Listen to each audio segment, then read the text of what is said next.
नमस्कार, myself doctor K S Meena, department of chemistry, MLV government college Bhilwara. आज का जो हमारा टॉपिक है वो बीएससी पार्ट फर्स्ट में फिजिकल केमिस्ट्री के लिए गैसेस स्टेज को हम लोग डिस्कस कर रहे हैं। लास्ट लेक्चर में हमने डिस्कस किया था एवरेज वेलोसिटी क्या होती है, रूट मीन स्क्वायर कैसे निकालते हैं और वेलोसिटी की कैलकुलेशन किस तरह की जाती है। तो फर्स्ट ऑफ ऑल हम डिस्कस कर रहे हैं आज कि 27 डिग्री सेंटीग्रेड पर ऑक्सीजन गैस के अणु के वर्ग माध्य मूल और औसत प्रायिकता वेग की गणना किस तरह की जाएगी। इस न्यूमेरिकल को सोल्व करने के लिए ऑक्सीजन के लिए m जो वैल्यू होती है वो 32 होती है। टेम्परेचर को हमने क्योंकि 27 डिग्री सेंटीग्रेड लिया है तो 273 प्लस 27 माने 300 केल्विन हो गया। 300 केल्विन में आरएमएस जब निकाल रहे हैं, वर्ग माध्य मूल वेग हम निकाल रहे हैं, तो c इक्वल टू 1.58 गुना 10⁴ अब under the root of t upon m। t की वैल्यू यहाँ पुटअप कर देंगे, m की वैल्यू पुटअप कर देंगे, कैलकुलेशन करके हमारे पास में ये वैल्यू निकल के आ जाती है। और जब भी औसत वेग हम निकालते हैं तो औसत वेग की वैल्यू इस फार्मूले से निकाल देंगे, 0.92 मल्टीप्लाई बाय c। c की जो वेलोसिटी होती है ये होती है 10⁴ होती है, इसके द्वारा हम निकाल लेंगे। प्रायिकता वेग की गणना करनी है तो a equal to 0.8 multiply by c, तो c की वैल्यू यहाँ पुटअप कर देंगे, c की वैल्यू पुटअप कर दी, जो c की वैल्यू यहाँ पर आई है हमारे पास में वर्ग माध्य मूल वेग के नाम से आई है, इसको वैल्यू को पुटअप करके और ये प्रायिकता वेग की गणना कर लेंगे। यानी कि जब भी हम कोई न्यूमेरिकल क्वेश्चन हमारे पास में आता है तो न्यूमेरिकल क्वेश्चन एक दूसरे के बेसेज होता है। जैसे कि आरएमएस की गणना करके ही हम प्रायिकता वेग की गणना कर सकते हैं, तो प्रायिकता वेग की गणना करके हम आरएमएस की गणना आराम से की जा सकती है। इसी तरह से देखें, किसी ताप पर मीथेन की प्रायिकता वेग एथेन के 27 सीपी वर्ग माध्य मूल वेग के बराबर होता है। माने एथेन का अनुभार हो गया 30, मीथेन का हो गया 16, 27 सीपी माने 27 का 3 RT अपॉन m, तो 3 RT अपॉन 300 हो गया अपॉन 30, इसकी वैल्यू क्योंकि 27 273 में जोड़ देंगे केल्विन बनाने के लिए, तो ये वैल्यू आ गई। अर्थात ताप T पर मेथेन की प्रायिकता वेग, इसी तरह मेथेन का प्रायिकता वेग निकाला 2 RT upon m, 2 RT upon 16, तो इक्वेशन के अकॉर्डिंग ये इसके इक्विवेलेंट होता है, तो इसके द्वारा T की वैल्यू हम कैलकुलेट कर लेते हैं और T की वैल्यू हमें प्राप्त हो जाती है 240 केल्विन प्राप्त हो गई। इसी तरह किसी ताप पर SO2 के वर्ग माध्य मूल वेग का मान ऑक्सीजन के 27 डिग्री सेंटीग्रेड की प्रायिकता वेग की गणना के बराबर होता है, तो ऑक्सीजन का 27 सीपी, ताप की प्रायिकता वेग equal to 2 RT upon m, तो 2 RT अपॉन m की RT की वैल्यू कैलकुलेशन पुटअप कर देंगे इस तरह से। तो SO2 के लिए वर्ग माध्य मूल क्या हो गया 3 RT upon m, 3 RT upon 64, तो 2R मल्टीप्लाई बाय 300 32, 3 RT 64, तो इस तरह से T की वैल्यू हमें निकल के आ जाती है 400 केल्विन। अब आगे आता है मैक्सवेल के लिए वेग वितरण नियम की फिजिकल सिग्निफिकेंस या भौतिक सत्यापन किस तरह करते हैं। Experimental verification of the Maxwell law of distribution of molecular velocity. इसके लिए 3 मेथड हमारे को जनरली दिए गए हैं। 3 मेथड में सबसे पहला मेथड आता है लेमंट विधि, वेग विधि या लेमंट वेलोसिटी मेथड, स्टैंड विधि, स्टैंड मेथड, जार्टमैन एंड को मेथड के द्वारा इसको। अब इस एक्सपेरिमेंट में हम क्या करते हैं कि एक इस तरह का आणविक यौगिक प्रायोगिक सत्यापन के लिए इस तरह का एक इंस्ट्रूमेंटल जो होता है जिसमें ये वैक्यूम होता है, ए से बी की ओर मूवमेंट होता है, रोटेट होते रहते हैं, ये इस तरह रोटेट हो रहा है, और यहाँ पर एक जो हम किरण किसी भी रेखा के द्वारा एक रेस को हम मतलब गैस की रेस को हम इसमें प्रवाहित करते हैं, और वहां पर एक डिटेक्टर लगा होता है जिसके द्वारा हम इसकी कैलकुलेशन कर ली जाती है, रीडिंग ली जाती है।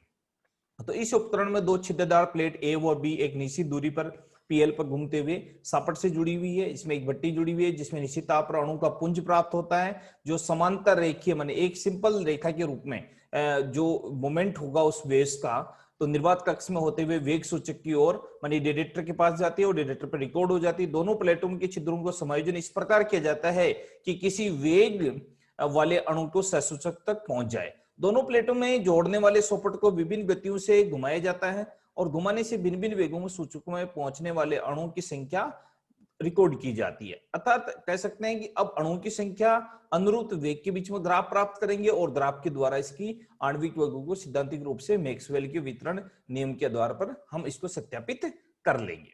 नेक्स्ट आता है हमारे पास में कोलिजन डायमीटर। कोलिजन डायमीटर का मतलब होता है एक अणु है, ये एक अणु है, ये दूसरा अणु, दोनों के बीच में कितनी दूरी है। अर्थात किसी गैस के 2 अणु एक दूसरे से नजदीक होते हैं तो एक स्थिति ऐसी आती है कि उससे ज्यादा नजदीक नहीं आ सकते, जिसको बोल सकते हैं हम कि इस समय जो प्रतिकर्षण वेग जो है उनका और उनके बीच में आकर्षण वेग बराबर हो जाता है। इस दूरी को जो अधिकतम नजदीक आने की जो सीमा है उसको हम बोलते हैं, उसकी रेडियस हो गई उनकी या डिस्टेंस ऑफ क्लोज अप्रोच होगी। इसके फलस्वरूप गैस के दो अणु के मध्य एक भौतिक संपर्क नहीं होता है। इस परिस्थिति में अणु का आकर्षण और प्रतिकर्षण बल बराबर हो जाते हैं। अतः संघटक के समय अणु के केंद्रों के बीच की न्यूनतम दूरी को संघटक व्यास कहते हैं। इसमें सिग्मा जेड के द्वारा निरूपित करते हैं। इस तरह देख लीजिए कि ये एक मॉलिक्यूल्स है, दूसरा मॉलिक्यूल्स है, ये इससे ज्यादा नजदीक नहीं आ सकते, अर्थात इनके बीच में ये तो रिपल्सन फोर्स काम कर रहा है, अट्रैक्शन फोर्स काम कर रहा है, तो दोनों फोर्स जब इक्वल हो जाते हैं, दोनों के मध्य संघटक व्यास मानी यहां से यहां तक की जो दूरी है ये इसकी व्यास कहलाती है। यानी कि दो त्रिज्याओं के बराबर भी कह सकते हैं, लगभग ये दो त्रिज्याओं के बराबर होती है। दोनों अणु M1 जैसे M1 और M2 है, तो M1 का त्रिज्या R और R1 और इसकी त्रिज्या R2, तो दोनों का योग R1 प्लस R2 के बराबर कर दे तो क्या मिल जाएगा, हमें इसका व्यास मिल जाएगा। वायुमंडलीय दाब और 298 केल्विन ताप पर हाइड्रोजन के लिए संघटक व्यास जो होता है 2.73 एंगस्ट्रॉम होता है। इसके बाद में आता है कोलिजन नंबर। देखो जब भी कोई अभिक्रिया होगी तो टक्कर होगी, और टक्कर जब भी किया जाए तो टक्कर तो जो होगी वो प्रत्यास्थ बल के प्रभाव में होगी, तो टक्कर कितनी होगी, उनका क्या नंबर होगा, उसको कैसे कैलकुलेट किया जाएगा। तो कोलिजन साइन जो इसको डिस्कस किया, इसको कहा जाता है कोलिजन नंबर के बारे में। जब भी बात करते हैं किसी गैस की निश्चित मात्रा में दिए गए ताप और दाब पर एकल अणु से इकाई समय में इकाई आयतन में टक्करों की संख्या, कितनी बार टकरा रहे हैं उसकी संख्या जो होगी, उस संख्या को हम बोलते हैं कोलिजन नंबर। आधार पर अणु की संख्या जिसमें इकाई अणु इकाई समय में टकराता है, तो इसकी जो वैल्यू जो बराबर होती है √2 pi sigma square P square RS के बराबर होती है। अर्थात जो RS है औसत वेग, घनत्व और इकाई के अणु की संख्या के ऊपर निर्भर करता है। इसको इस तरह बताएंगे, R आता है Z1 1/2 √2 pi sigma square C P square. इस प्रकार इकाई समय इकाई आयतन में संघटक वाले अणु की कुल संख्या 2 पाई सिग्मा स्क्वायर होगी, क्योंकि प्रत्येक टक्कर में दोनों अणु भाग लेते हैं। अतः समान अणु की इकाई समय और इकाई आयतन में होने वाली टक्करों की संख्या ये होगी, मैंने sigma Z 1/2 √2 pi sigma square P square. अर्थात जो बोलते हैं गैसों की संघटक का कोलिजन फ्रीक्वेंसी कितनी बार टकरा रहे हैं उसको फ्रीक्वेंसी बोलेंगे। यदि एक टक्कर दो अलग अलग प्रकार के अणु में हो तो उसको संघटक आवर्ती मानी कोलिजन फ्रीक्वेंसी कहते हैं। तो इसको बोलते हैं 1/2 माने एक से दूसरे में, तो √2 ये वाला फार्मूला इसमें लगेगा 1/√2 पाई सिग्मा स्क्वायर PL माने P1 और P2 के लिए। यहाँ P1 और P2 क्रमशः पहले और दूसरे अणु के बीच में घनत्व को प्रदर्शित करता है। अब मीन फ्री पथ, मीन फ्री पथ का मतलब होता है कि गैस के अणु सभी दिशाओं में समान रूप से गति कर सकते हैं, उनको कोई बाउंडेशन नहीं होती है कि वो लेफ्ट में मूवमेंट करेगा राइट में मूवमेंट करेगा। तो गैस के अणु हर दिशा में विभिन्न वेगों से, और वेलोसिटी भी सबकी अलग अलग होती है, गति करते हुए परस्पर पात्र की दीवारों से भी टकराते हैं।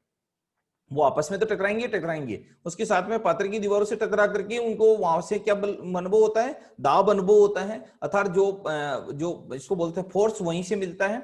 अर्थात पात्र की दीवारों से टकराते हैं जिससे उनकी गति और दिशा दोनों बदल जाती हैं। टक्कर से पूर्व अणु द्वारा तय की दूरी D1 D2 D2 भिन्न होती हैं।